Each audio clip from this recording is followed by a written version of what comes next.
pagod guys.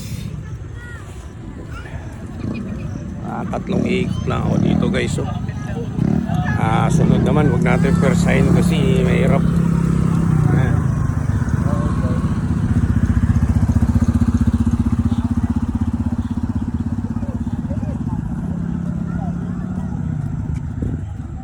Ginagawa ko dyan, walking tapos jogging. Pero mas maraming walking talaga guys, kasi mahirap eh. Wala na tayong exercise, kaya dandahanin lang muna natin.